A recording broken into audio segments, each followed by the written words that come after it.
Joining us now is Tennessee Congressman Marsha Blackburn. Congressman, the deadline to avert a shutdown is Saturday, President Trump's 100th day in office.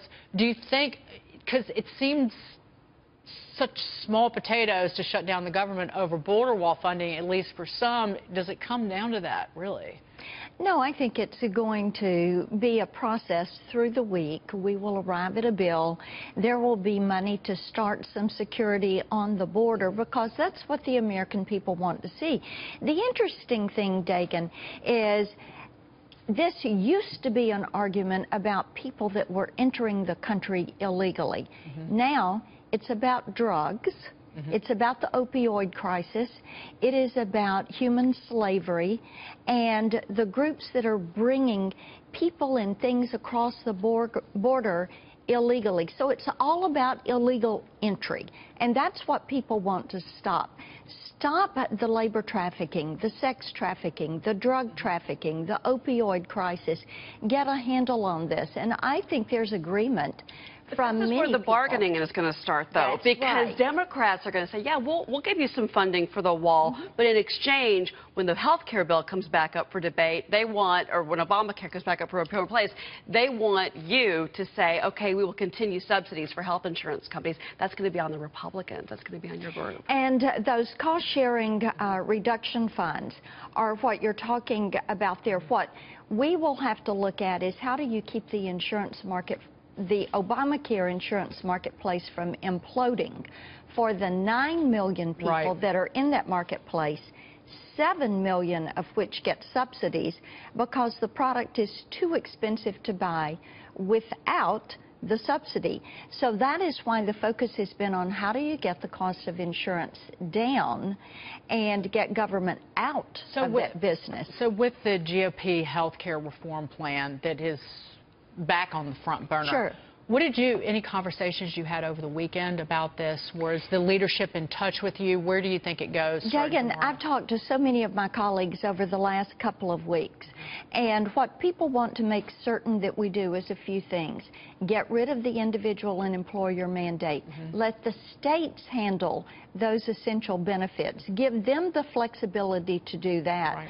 Allow some wavering through the process with Medicaid and the 1115 Medicaid waiver program. Give the states some flexibility there. Allow them to utilize those innovation funds to deliver in a better way the services that their people in their states need. Is there going to be reform on the subsidies? One of the big sticking points for moderate Republicans was these aren't enough for seniors, this isn't enough for low-income individuals. If that doesn't change, it doesn't seem like you're going to get those moderate Republicans on board. You think that'll change? And you're talking about the age rating bands that are there. That's part of it, yeah. Right. And the 5-to-1, the 3-to-1. If you allow that flexibility for the states, then what you're doing is allowing states that want to do more to do more. Those that want to adjust, you give them the flexibility to adjust. But you can do that through a waiver system and have a program that looks more like what Maine has, as opposed to having a standard traditional Medicaid or having an insurance marketplace that is federal government run. Open it back up, and this is where we'll eventually get to the across state line. Do you think, you want to put some odds on it? What are the chances? Do you think it comes up? Do you think it comes up for a vote this week in the House? And do you think it moves? I cannot bet you a beer on this, Dagan. I mean, we're going to have to, but what I think you're going to see is members of the House from each group in the Republican conference come together and say, let's get this across the line. I do think, and I do know, that there are Democrats who fear what will happen if the Obamacare marketplace implodes.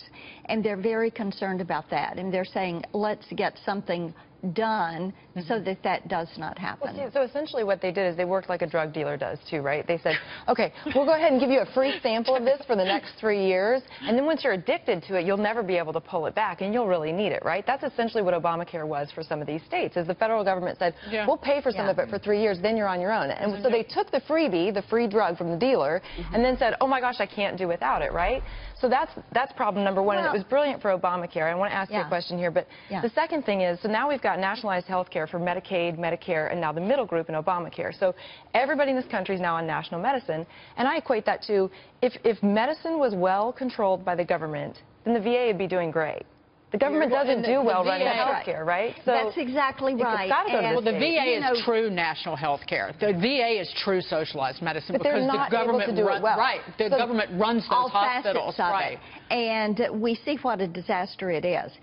But continually, as we had the debates on Obamacare, as we were going through committee in 2009, 2010, I would repeatedly say, show me a system where you have delivered a better product at a lower cost when it's been done by the government. Right. Nobody could. There is not one that exists. Thank you. Not one. Yes. So, and look at what happened in Tennessee, my state, when they tried TennCare, which was the test case for Hillary Care. Ended up being 35.3% of the state budget a decade after it went off the books.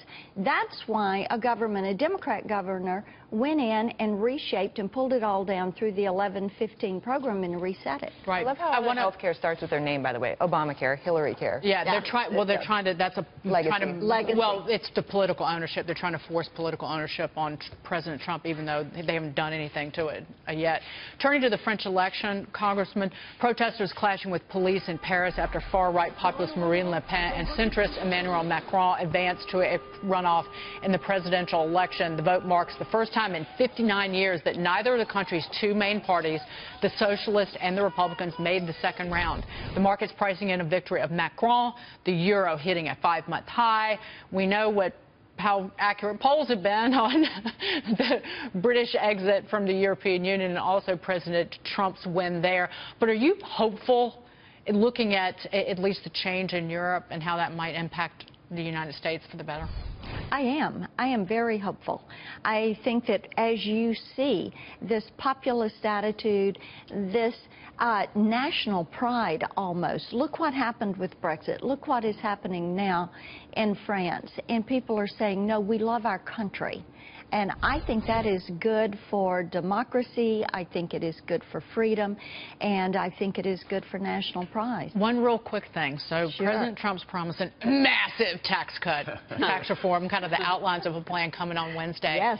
Do you expect there would be a border adjustment tax in it? Because we've talked about this. I do not. And I have to tell you, my constituent companies, Tractor Supply Company, AutoZone, all of these are very concerned. I was at Tractor Supply last week visiting with them, and you look at what it would do to the impact of, and that gets passed to the consumer.